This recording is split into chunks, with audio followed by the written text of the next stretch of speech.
Hello everyone, today I'm looking at Splinter Cell Conviction. I'm not sure how to feel about this game because this really is, this is where you could say this is not a Splinter Cell game because they just changed everything about the formula. I mean, Double Agent wasn't great, but this is such a different departure that it feels more like an action game.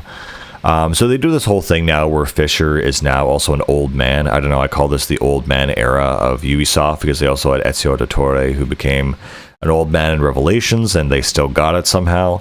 And so Sam basically now no longer works for Third Echelon. It basically went totally, belly up in the last game, and now he's basically just on his own trying to, protect his daughter and also take out, these government agencies that are after him, as well as other kind of terrorists in general. And so this is when you get a really big change in the gameplay. Now Sam, they've had Assassin's Creed out for a few years now, and it's kind of like the pinnacle assassination game, while this one has kind of been left in the dust. And so now that this game has come back, it's a lot more action oriented. So Sam is much faster. He can vault and jump over things. He now has these things called marks, where if you mark certain enemies and then press a button, Sam will audibly jump up and shoot them in the head. This game is also very loud, and the enemies tend to swear like really harshly at the player. And this whole kind of atmosphere of this game is just way more, I would say, intense and again more like an action game than a stealth game. There are definitely stealth elements, but there's even a part in this game where you actually go into like an old school, not old school, but like you go into like a military war campaign scenario where you're in Iraq or something as Sam as in a flashback, and so you have to actually do a full-on like war scenario rather than stealthing around. There is still stealth in this game. The shadows, however, and next-gen technologies have like built-in bloom. So a lot of the shadows that you're in are just kind of gray and not that typical dark shadows, so you don't really feel super concealed. And the gray and the screen actually has to fade to black and white to let the player know that you are concealed fully when in shadow.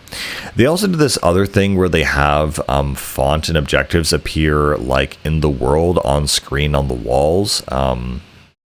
I guess as a means to guide players through the environment, but it even happens in like cutscenes when they have words like conspiracy and betrayal that will show up on screen as if it's like part of Sam's experience and he's like seeing all these words and whatever, and it just felt very, I don't know, weird to me. It's like you're talking to a character. You don't need the wall to write the emotions that Sam is feeling so that we know what's going on or going through his head. It just felt like a very heavy-handed design choice that I really didn't really get into. And now there's a lot more ways and multiple layers to approach levels now, since they are so much bigger. Sam is also much faster. He gets spotted a lot more easily, and there's just in general, it's just an emphasis on combat a lot. Like, for example, like your arsenal of weapons. In the previous games, you'd have a pistol and your assault rifle with a bunch of attachments, and that's basically all you needed.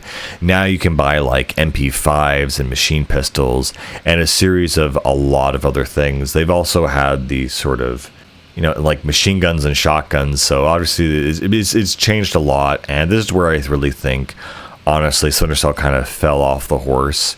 I really felt like this entire experience was, I'm not really sure how to say it, just like it changed a lot. It changed to a very weird, intense vibe that was not in line with the philosophy of the old Splinter Cell, but this new philosophy was, again, also something that was not good either. They were really good at making stealth games, and when it came to this, it just was not as exciting or interesting or as dynamic. It was something that was basically like, oh yeah, this is like another kind of type of action game that really blends in with the rest.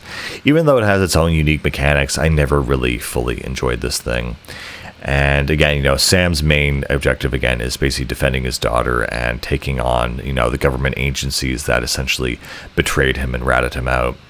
But yeah, this is, again, like the downfall of what I would consider a good Splinter Cell.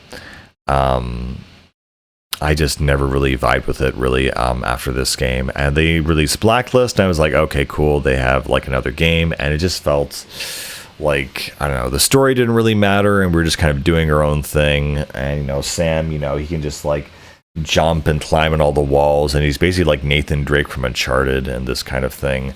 And when you shoot someone, it never has the impact, because killing someone in the old games is like you had to be very methodical, you had to plan out the route, you had to sneak up on them, you had to be careful, you had to be quiet, you had to avoid the things in the environment.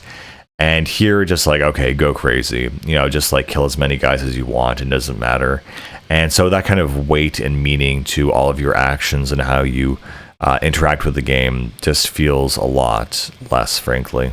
There's also these scenes where you interior guide guys, and you have like a bunch of like things in the environment that you can throw them against and beat them up with, and it's kind of part of the interrogation scene. So yeah, Sam is like a total, like, he's a God of War badass now, and he's beating up the criminals and, you know, taking names and, you know, all this other stuff. And again, it's just, maybe it doesn't feel like Sam's character, you know, the kind of calm, reprived guy who's able to, you know, crack wise every once in a while, and you know, has fun terrifying his enemies. And now he's a hardened, you know, angry badass, I guess, because he's been sold out and whatnot. Also, you know, we're missing, you know, Lambert from the series, because obviously he died in Double Agent, and so there's just, you know, a void left by that kind of characterization. And yeah, I don't know. This just feels like, I know, Taken the video game, you know, like I'm trying to defend my daughter and all that other stuff. But yeah, it feels like, you know, in the previous games, like every motion you took in the environment, every, you know, aspect of sneaking around and whatnot, everything had purpose and meaning.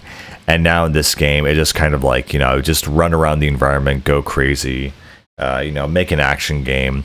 And Sam, you know, he looks different, he feels different, you know, he's older now, and it's just a very different dynamic. I'm just not really sure how to feel about it. And Conviction itself felt like a very strange kind of game and experience overall. And yeah, it exists, and again, this is where I really lost interest in the series.